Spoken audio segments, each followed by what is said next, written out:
in our solar system there is an gravitational force present. So if there is no gravitational force in our universe also, what would have happened? The planets would not have revolving around the sun or earth, they would have gone anywhere.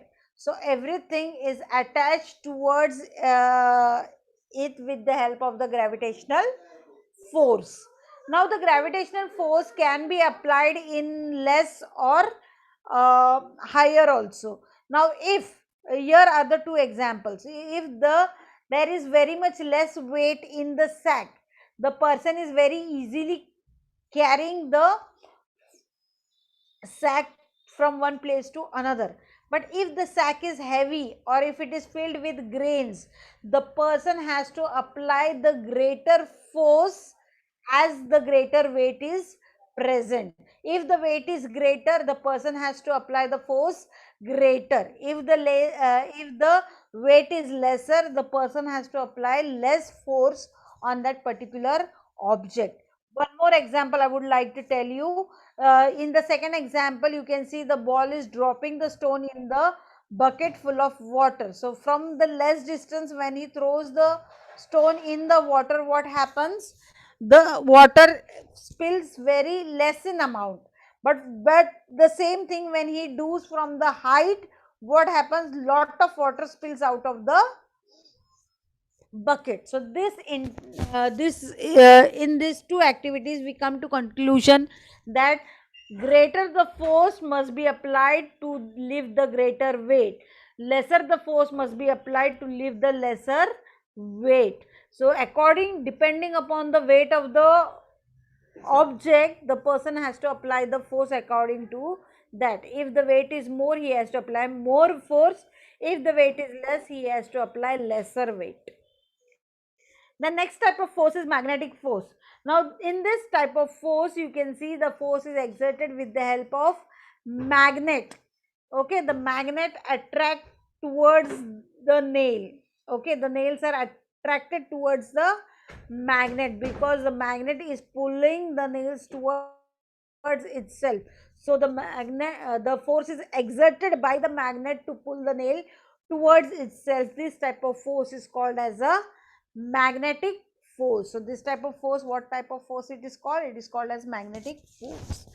Okay, you can see one magnet also here. In this you can see S denotes for south pole and N denotes for the north pole. Okay, when the two different types of poles come near, that time they attract towards itself, and when the like poles come towards themselves, they repel each other. Okay, so when north pole and north pole come together, they push, they repel each other as if they don't know each other.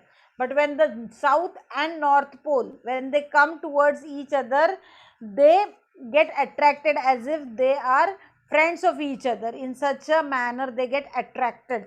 And when the north pole and north pole come together, they show the feeling that they don't know each other. Okay, this is the property of the magnet. So we are going to study the property of magnet in chapter number 15, fun with magnets.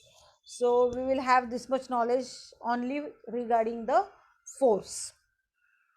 Now the next type of force is frictional force. Now when you are playing the carom board, okay, what happens?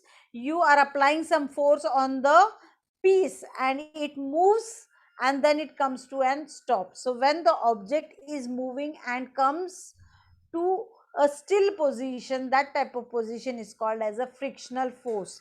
Even when we are walking on the carpet, what happens? The thread of the carpets get attracted towards the leg.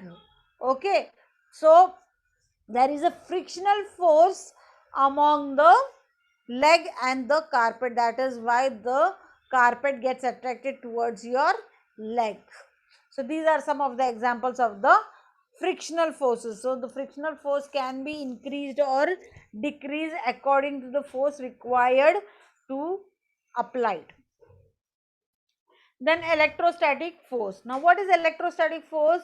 The electrostatic force is a type of force in which the force is exerted by electrically charged material. So यहाँ पे what happens? Electrically charged materials are exerting the force which is known as electrostatic force. Now you must have played one game that when you apply oil on your hair, so what you do, you rub the scale, plastic scale on your hair very hardly, and afterwards you take the scale near to the pieces of the paper. What happens? The paper gets attracted towards the scale. Even comb also, when you comb the hair, the oil of the hair gets attracted towards the comb. So what happens? The comb also, when you bring near to the pieces of the paper get attracted towards this. Now why why the paper get attracted towards the comb or the plastic scale?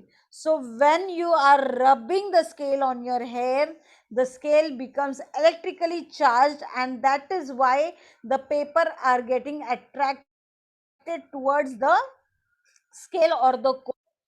And this type of force which is exerted by the electrical materials is called as a electrostatic force, is called as an electrostatic force. Then the next type of force, that is combined force. So when you are applying two or more forces together, that time you can say that it is a combined force. For example, when two forces are coming together and you are working, okay, for example, um, you are owning the mixer, okay, so mixer is a mechanical force, but you are applying the muscular force also on the mixer. That is the reason why you are regulating, that is the reason you are applying mechanical force also and muscular force also. When two forces combine together to fulfill the activity, that time that type of force is called as a combined force. That time the force is called as a combined force. Now in this lesson what we have studied?